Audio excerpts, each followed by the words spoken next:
ઓમ શાંતિ. આજની આપણી આધ્યાત્મિક વાર્તા છે એક રાજાની અને એક યુવાનની.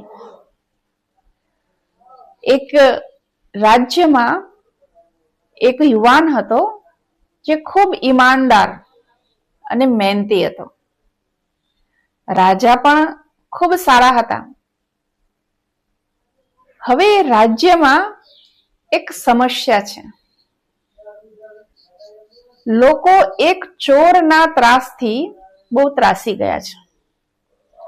રોજ ચોરીઓ થાય છે, ક્યારેક આ ઘરમાં, ક્યારેક પેલા ઘરમાં. હવે આ જે ચોર છે એ પકડાતો નથી. રાજા જાહેરાત કરે છે કે આ ચોરને જે પકડશે એને હું મોં માગ્યું ઇનામ આપીશ, જે કહેશે એ ઇનામ આપીશ. કારણ કે રોજ રાજાની જોડે કોઈક ના કોઈક ફરિયાદ લઈને આવે છે કે આજે મારા ઘરે ચોરી થઈ, કોઈ કહેશે આજે મારા ઘરે થઈ. રાજા એનો ઉકેલ નહોતો લાવી શકતો, પ્રજાને ન્યાય નહોતો આપી શકતો. અને રાજા ખૂબ ન્યાય પ્રિય હતો. એને એમ હતું કે ગમે તે રીતે ચોરને પકડીએ તો પ્રજાને ન્યાય આપી શકાય. એટલે એણે રાજ્યમાં એવી જાહેરાત કરી કે આવો એક ચોર જે છે એ બહુ જ પ્રજાને હેરાન કરી રહ્યો છે, પરેશાન કરી રહ્યો છે, અને એની ચોરીઓથી લોકો કંટાળી ગયા છે. તો હવે એ ચોરને જે પકડશે એને હું ઇનામ આપીશ અને જે માગશે તે આપીશ. આવી જાહેરાત જ્યારે એક યુવાન સાંભળે છે, જે ખૂબ બહાદુર છે, મહેનતુ છે, એ યુવાનને પણ ઈચ્છા થાય છે કે હું પણ રાજાનું ઇનામ લેવા હકદાર બનો. અને ફક્ત ઇનામ જ નહીં, એ પોતે એક જેને કહેવાય કે પ્રામાણિક વ્યક્તિ હતો.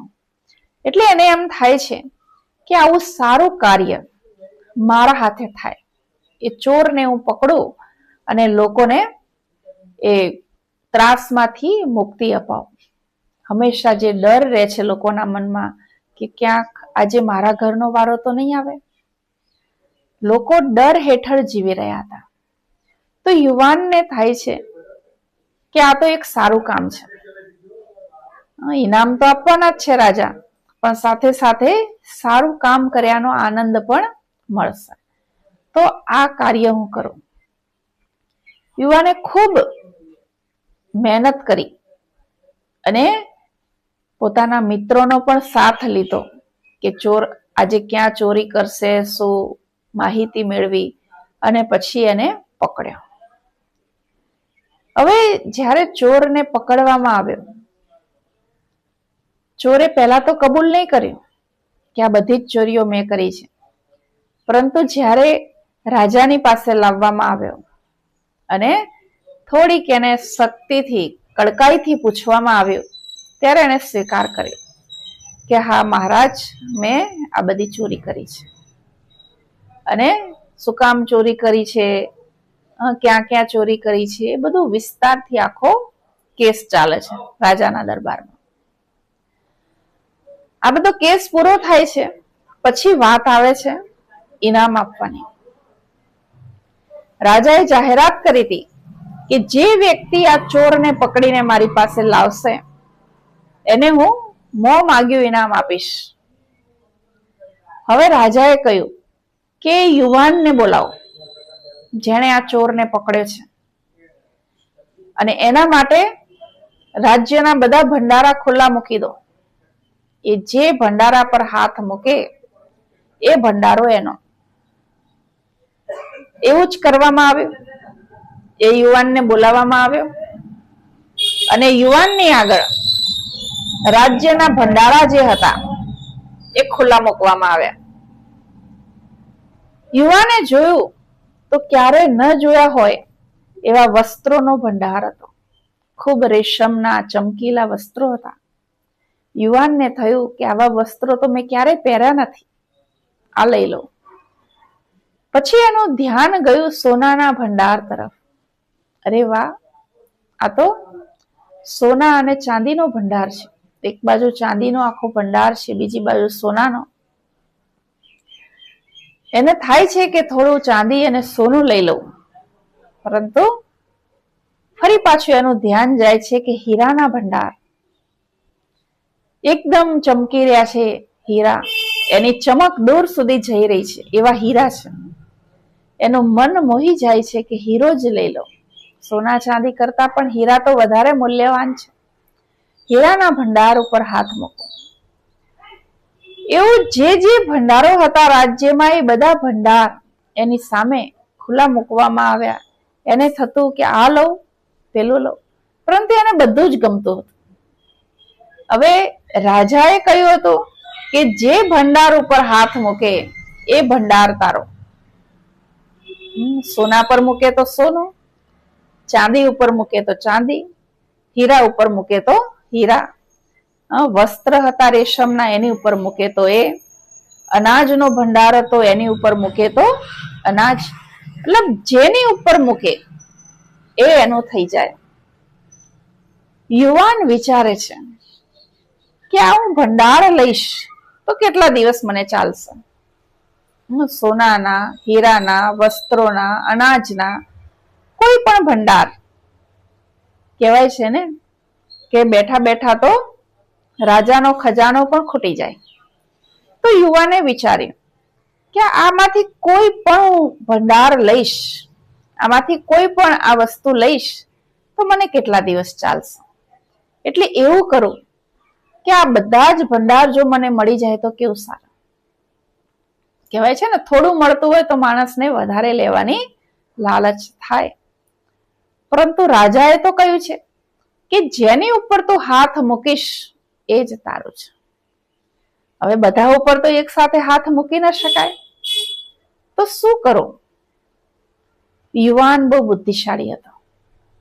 એણે વિચાર્યું કે મહારાજ, મારે બીજું કંઈક જોઈએ છે.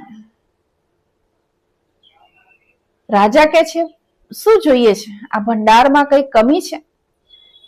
તો જે ભંડાર પર હાથ મૂકે તારો થઈ જશે, તો હાથ તો મૂકી જો. યુવાન રાજાની નજીક જાય છે અને રાજાના માથા પર હાથ મૂકે છે. રાજાને બહુ નવાઈ લાગે છે કે આ શું કરે છે તું?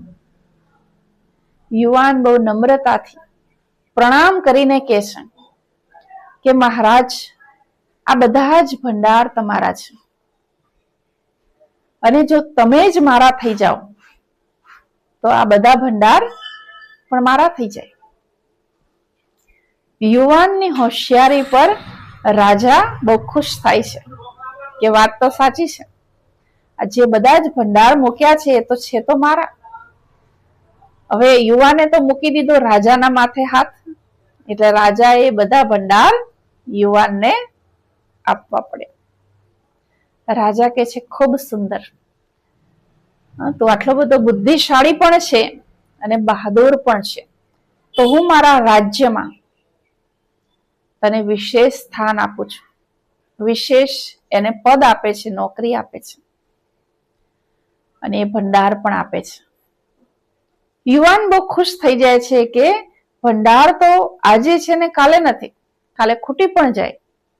વાપરતા જઈએ ને કમાઈએ નહીં તો ભંડાર તો ખૂટી જાય, પરંતુ એને રોજનું એક પદ મળી ગયું, એક આવક મળી ગઈ સ્થિર, અને ખૂબ એની બહાદુરીના વખાણ પણ થયા. ખૂબ ખુશ થઈ જાય છે યુવાન અને રાજાના ખૂબ વખાણ કરે છે. બધા જે દરબારીઓ છે એ પણ આશ્ચર્યચકિત થઈ જાય છે કે યુવાન તો ભારે બહાદુર અને બુદ્ધિશાળી નીકળ્યો. ચોરને તો પકડ્યો, પરંતુ સાથે સાથે રાજાને પણ પોતાના બનાવી લીધા. આ નાનકડી વાર્તા, નાનકડો પ્રસંગ આપણને કંઈક શીખવાડે છે. જેમ પેલો યુવાન બહાદુર હતો અને સાથે સાથે બુદ્ધિશાળી પણ હતો. ચોરને પકડ્યો, એ ભલાઈનું કામ તો એણે કર્યું, પરંતુ જ્યારે ઇનામ લેવાની વાત આવી ત્યારે એણે વિચાર્યું કે એક જ વસ્તુ ઉપર હાથ શું કરવા મૂકો? જો હું બધી વસ્તુ ઉપર હાથ મૂકું તો એ મારી થઈ જાય, પરંતુ બધી વસ્તુ એક સાથે મેળવવી શક્ય નહોતી.